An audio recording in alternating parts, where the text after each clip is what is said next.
tendencia. Es El Mostrador en la Clave. Así es, sigues en El Mostrador en la Clave cuando ya son las 9:09. Luego de un año sin clases presenciales, los estudiantes entre sexto básico y cuarto medio no alcanzaron el 60% de los contenidos necesarios en lenguaje y no superaron el 47% en matemática. Así lo demostró un estudio de la Agencia de Calidad de Educación en un análisis que consideró a 1.800.000 alumnos. La situación más grave se dio en matemática en segundo medio, donde los jóvenes aprendieron solo un 27% de los contenidos. De esto conversamos a esta hora con Raúl Figueroa, ministro de Educación. Muy buenos días, bienvenido al Mostrador en la Clave. Muy buenos días, Macarena, muchas gracias. Muy buenos días, ministro Raúl Figueroa. Hola, Federico, ¿cómo estás? Bien, gracias. Ministro, son cifras bien alarmantes, así de una primera mirada. Imagínate, el 27% de los contenidos en matemáticas no alcanza un tercio. Pero ¿qué tan grave es esta situación, ministro? Porque por otro lado, mucha gente dice, bueno, ¿y qué tanto tienen que aprender? Si lo importante es convivir en el colegio, la sociabilidad, más que los contenidos, porque los contenidos van cambiando tan aceleradamente que lo que aprenden hoy día, mañana ya o pasado ya no les va a servir y tienen que aprender otras cosas. Hoy día estamos como en una educación permanente en las sociedades contemporáneas, ministro. Sí, es grave, Federico, Macarena, por lo siguiente.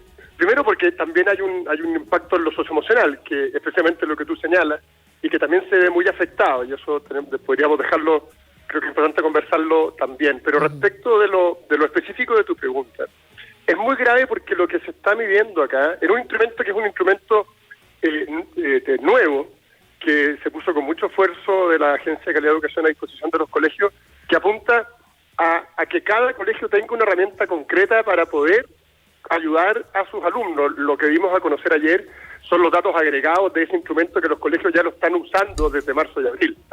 Y es grave porque apunta precisamente a habilidades y conocimientos básicos, que son la lectura y las matemáticas, en el contexto de un currículum priorizado, que es un currículum que se puso en marcha el año pasado y también donde además ya están ahí los elementos más fundamentales para un desarrollo cognitivo adecuado. Entonces, no estamos hablando aquí de un bajo rendimiento en áreas donde legítimamente alguien podría decir, bueno, no, a lo mejor no es tan importante porque lo puede suplir por otras vías. Estamos hablando de saber leer y de operaciones matemáticas básicas para el desenvolvimiento en sociedad. Entonces, por supuesto que es grave.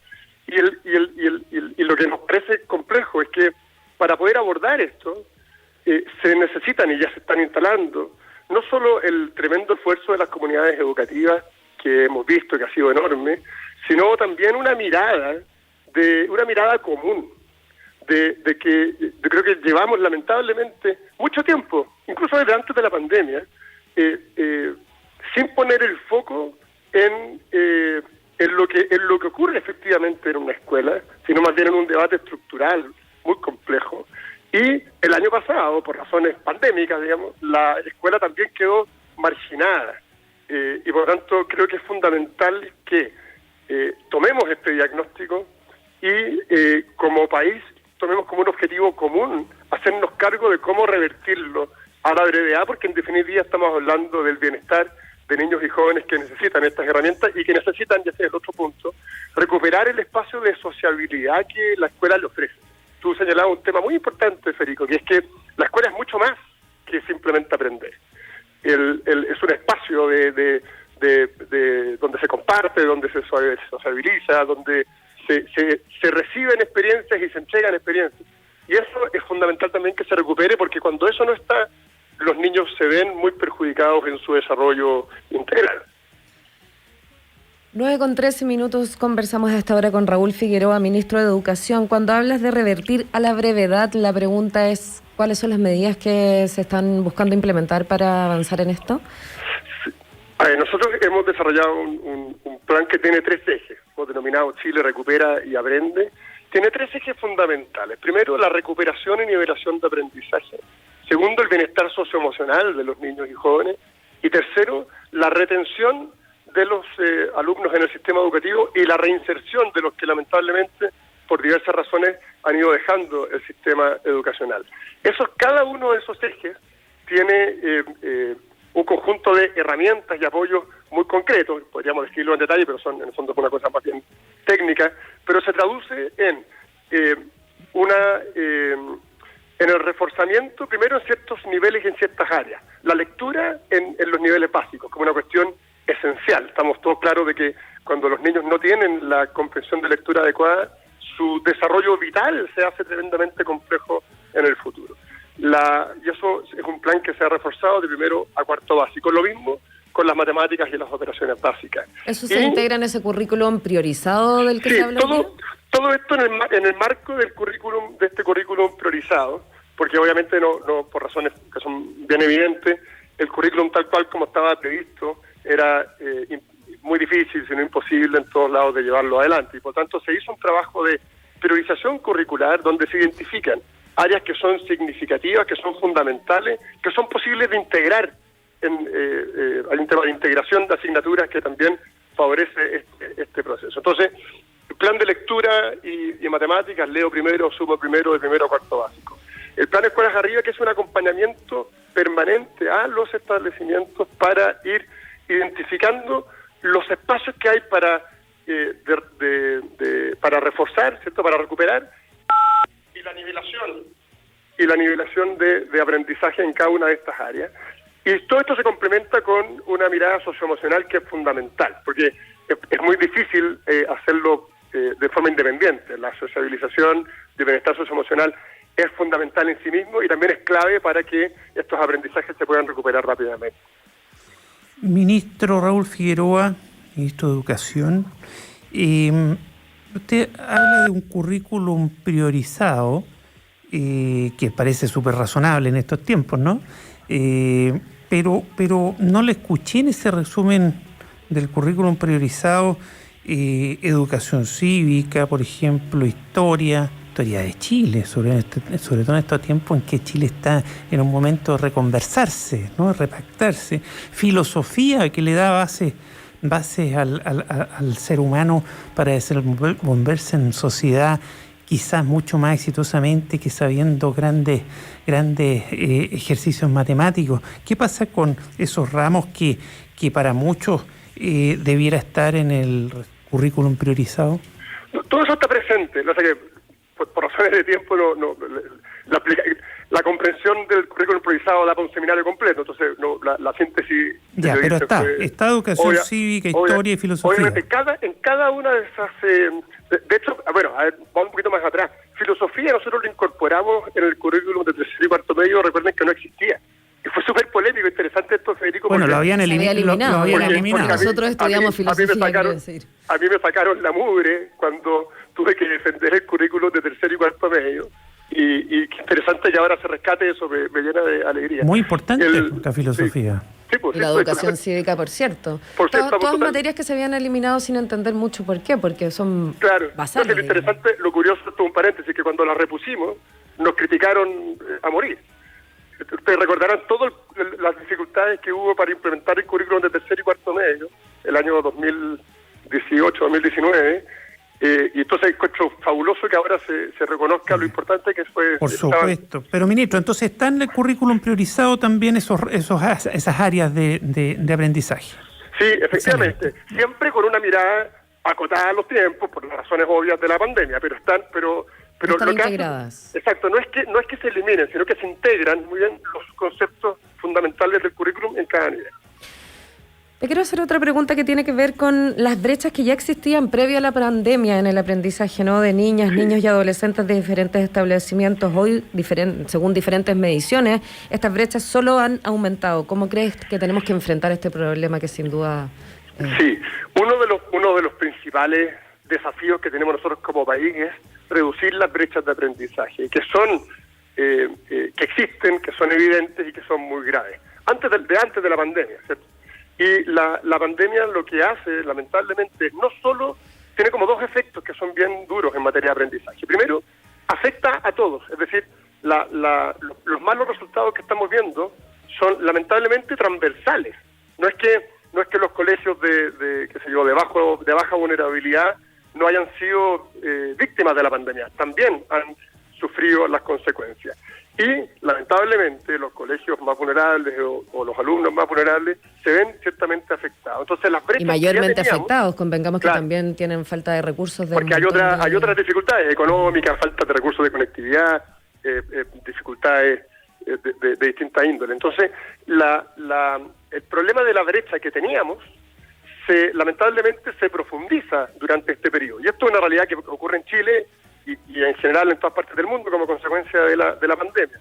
Aún incorporando un factor adicional que también profundiza la brecha, y es que la deserción escolar se potencia como consecuencia de la crisis económica y la crisis sanitaria, y eso afecta también con mayor fuerza a los alumnos más vulnerables. Y eso, en definitiva, también se traduce en una amplitud de las brechas.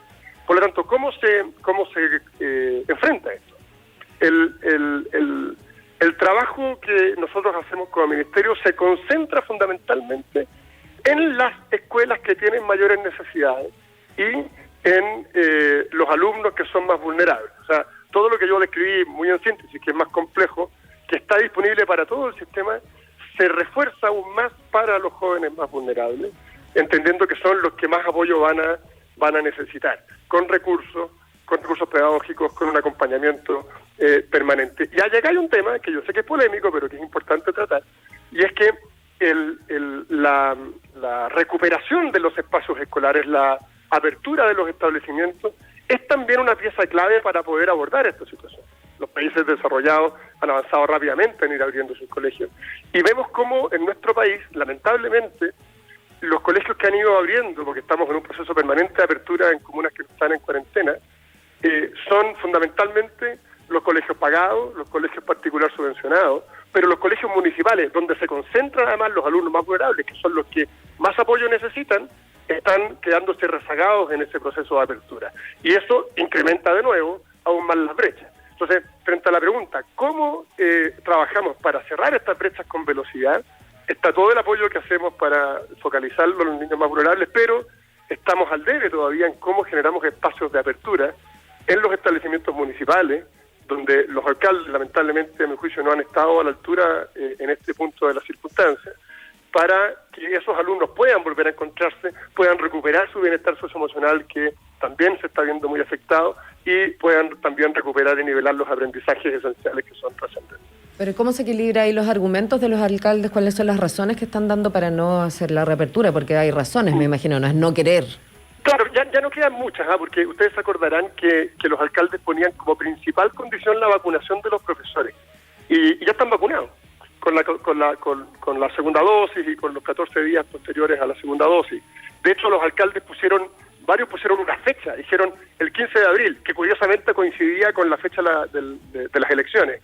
Pero está bien, se corrieron las elecciones, ya también se hicieron las elecciones. Entonces, todos los argumentos que en general hemos escuchado de parte de los alcaldes se han ido venciendo en el tiempo y se han ido superando por la realidad, porque los apoyos en infraestructura se han entregado, los recursos económicos se han entregado. Porque tengo una idea, del orden de 10.000 millones de pesos al mes quedan disponibles para que los sostenedores los puedan disponer a aquello que necesitan en relación al COVID. O sea, están los recursos, están los apoyos, están los protocolos, están las vacunas, está la necesidad. Yo quisiera quedarme ahí, porque cuando ya los apoyos, obviamente siempre habrán cosas que mejorar y estamos muy dispuestos a hacerlas, pero hay que combinar todo lo que está disponible para poder abrir los colegios con la urgencia de ponerlos a disposición, y creemos que ahí esperamos ya, terminadas las elecciones y con un poco más de calma, los alcaldes tengan todos esos elementos sobre la mesa. Estamos conversando con el ministro de Educación, Raúl Figueroa. Raúl, entonces, a tu entender, están todas las condiciones para volver a clase, sea educación municipalizada, subvencionada o particular, ¿están todas las condiciones? Independiente que si aparecen casos de COVID, por supuesto hay que hacer la operación de resguardo propio, claro, de los protocolos. Exacto. Pero a tu entender están todas las condiciones, si no hay ninguna razón por la cual el colegio de profesores y otros actores como el colegio médico ponen la prueba a esta medida. ¿Por qué la ponen entonces si están todas las condiciones? Bueno, lo primero sería preguntarles a ellos, ¿cierto? Pero salvo en las comunas en cuarentena, en todas las comunas que no están en cuarentena, las condiciones están dadas para que los colegios abran. siguiendo lo que está pasando en el mundo. Si el año pasado era al revés, uno contaba, digamos, con los dedos de una mano, de las dos manos, los colegios que estaban abiertos, hoy día es al revés, se cuenta en el mundo los colegios que están cerrados. Todo el impulso de los sistemas educativos a nivel mundial está por abrir. La UNICEF, que es un organismo que totalmente independiente, cuyo foco es el bienestar de los niños, le ha pedido a los gobiernos que hagan todos los esfuerzos para abrir las escuelas. Es precisamente lo que estamos haciendo. Entonces, cuando hay... el colegio médico ha señalado que es importante abrir las escuelas. La Sociedad Chilena de Pediatría, hace muy poco, envió un comunicado diciendo es importante que las escuelas estén abiertas, cumpliendo con los protocolos sanitarios. Claro, es que ahí hay un punto, perdón que te interrumpa, porque yo creo que también hay un tema que en el papel suena posible, pero también cuántos establecimientos pueden cumplir con los protocolos, digamos, de distancia, de ventilación. Todos, porque los protocolos se cumplen de la siguiente manera, y esto es bien importante porque a veces yo entiendo que se pueda generar alguna distorsión.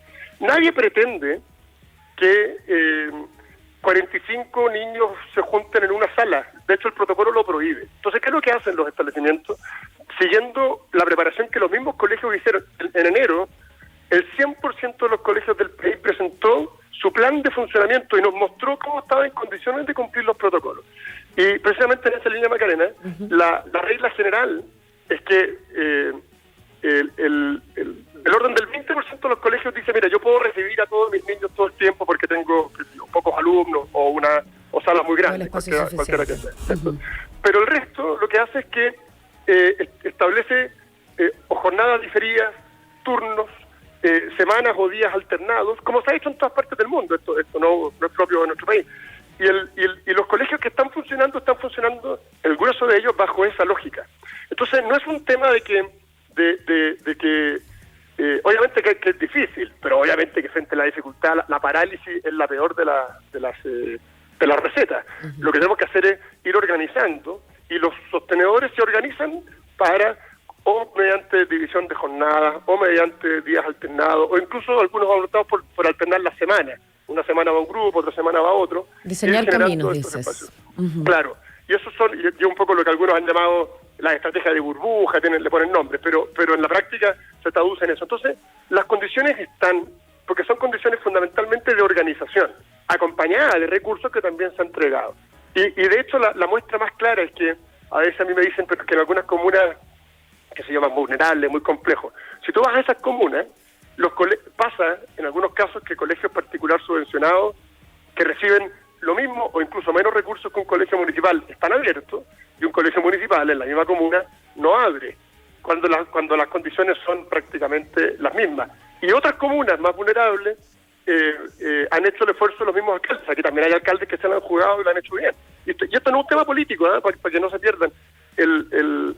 Yo valoro muchísimo, por ejemplo, el esfuerzo que ha hecho la alcaldesa Pizarro en La Pintana, la alcaldesa Leitao en Peñalolén, que no son que son en el fondo alcaldesas de oposición. Y me da mucha pena ver cómo alcaldes de Chile Vamos no han estado a la altura en esta materia. O sea, lo mío no es un tema político, no es que los alcaldes de aquí lo hagan, los de allá no lo hagan, sino que en general hemos visto como la educación dejó de ser para los alcaldes una prioridad desde este punto de vista. Ministro Raúl Figueroa, respecto de eso, como educación cívica, para que estemos enterados, ¿qué pasa con el proceso de desmunicipalización? Porque hoy día los alcaldes son los que están poniendo la prueba, muchos de ellos a la vuelta presencial, teniendo su argumento. Usted nos acaba de aclarar que desde la perspectiva del Ministerio de Educación están todas las condiciones para la vuelta presencial. Pero se habla de los alcaldes. ¿Qué pasa con estos entes, esta especie de fundaciones que se van a armar para ir traspasando los colegios de las municipalidades a estas otras organizaciones y dejen de ser municipales? Sí, esa transformación está en marcha. En términos así bien simples, lo que está ocurriendo es que la educación pública deja de estar administrada por los municipios y pasa a ser administrada por entidades públicas denominadas servicios locales de educación. Nosotros, este gobierno, ha implementado 11 de esos servicios, que en general agrupan, depende del porte, pero entre 2 y 3, en algunos casos 4 comunas por territorio. Pero eso fue un acuerdo político del gobierno pasado y que tenía que materializarse en este. ¿Por qué está tan lento eso? ¿En qué etapa está? No, es que no es que esté lento, por eso. La ley señala que a este gobierno le correspondía, o sea, a este periodo de gobierno le correspondían 11 servicios locales. Esos 11 servicios están funcionando. Y de hecho están funcionando los 11. ¿Y de dónde son para que tengamos una idea como auditores? Porque no los conozco. Hoy día tenemos 2 en la región metropolitana, uno se llama Barrancas, que es Loprado, Pudahuel y Cerro Navia, otro que está en Gabriela Mistral, que se llama Macul, La Granja, tenemos otro en Chinchorro, otro en Andalien Sur, ministro, esas comunas ya no están gestionando los colegios, ya se los pasaron a esta organización pública. Efectivamente. ¿Y ahí está funcionando la reapertura de colegios? Está funcionando a un ritmo mucho mayor, efectivamente. Obviamente hay algunas comunas que están en cuarentena y ahí no se puede, pero cuando no están en cuarentena, esos establecimientos, la tasa de apertura de colegios públicos administrados por los servicios es me puedo equivocar, pero es del orden de un 60%, un poco menos, y la tasa de apertura de los colegios municipales de un 15% a la fecha. Ya son las 9:30 de la mañana, te vamos a hacer una última y muy breve pregunta que nos ocupa, por cierto, también, que se llama salud mental, tanto de los estudiantes como de los profesores, de los docentes. ¿Cómo se está trabajando en eso? Entendiendo esta pandemia que se expande, ¿no? Como que no tenemos para cuándo, entre comillas. Efectivamente, y donde el tema de la salud mental es fundamental y tiene que ver no solo con la suspensión de las clases presenciales, ahí tiene que ver con las cuarentenas, con el encierro, con la angustia derivada del tema sanitario. Es un tema muy, muy complejo en el que desde educación se aborda directamente con los profesores y con los alumnos. Lo que nosotros hemos hecho son una serie de iniciativas. Primero, iniciativas enfocadas directamente en los profesores, en el bienestar socioemocional de los profesores. Tenemos un instrumento llamado la bitácora docente que permite permite atender el estado socioemocional de los docentes, que ciertamente han estado muy complicados, como todos los chilenos, ¿cierto? ¿Y está siendo útil esa herramienta? Porque lo que uno escucha es que no tienen tiempo para nada, o sea, para su vida personal no existe tiempo, que están ahí. Bueno, es lo que le está pasando a todos los chilenos, ¿no? Le pasa a los profesores, pero le pasa también a todos los trabajadores que están en una tónica muy compleja, ¿cierto? Y obviamente los profesores han tenido que hacerse cargo de una gestión educativa a la cual nadie estaba preparado, y eso obviamente y ha ido evolucionando. Yo quiero agradecer una vez más el trabajo que han hecho los docentes, creo que ha sido clave, todo el apoyo que han prestado, todo su compromiso, y por eso es que nos parece importante ir con estas herramientas para ayudarlos a que ellos también puedan identificar sus sensaciones, sus emociones, poder canalizarlas de una manera adecuada. Y lo mismo con los alumnos. Tenemos ahora con la Defensoría de la Niñez un programa que se llama Mi Voz, Mi Escuela, que apunta precisamente a generar espacios de participación para escuchar a los estudiantes en este contexto tan complejo y poder también tomar medidas adecuadas para ellos, pensadas en ellos. O sea, se está trabajando en herramientas en ambos casos. Ojalá que tengan también, luego de este como muestreo, digamos, de la bitácora, de comunicar de los profesores y también de los alumnos, de mostrar el estado, de que vayamos encontrando herramientas para avanzar también en el bienestar emocional de todos los que trabajan en la educación. Efectivamente, ese es el objetivo. Te agradecemos por esta conversación. Nos despedimos cuando ya son las 9:33. Que tengas una buena mañana de jueves. Muchas gracias. Hasta luego. Muy buenos días, Raúl Figueroa. Y así ya es momento de irnos a la última pausa de esta mañana. Quédate en la 92.9, también en el mostrador.cl y en radiolaclave.cl y sus redes sociales, Facebook y YouTube, que ya volvemos con la última media hora del Mostrador en la Clave. Conversaciones necesarias. El Mostrador en la Clave.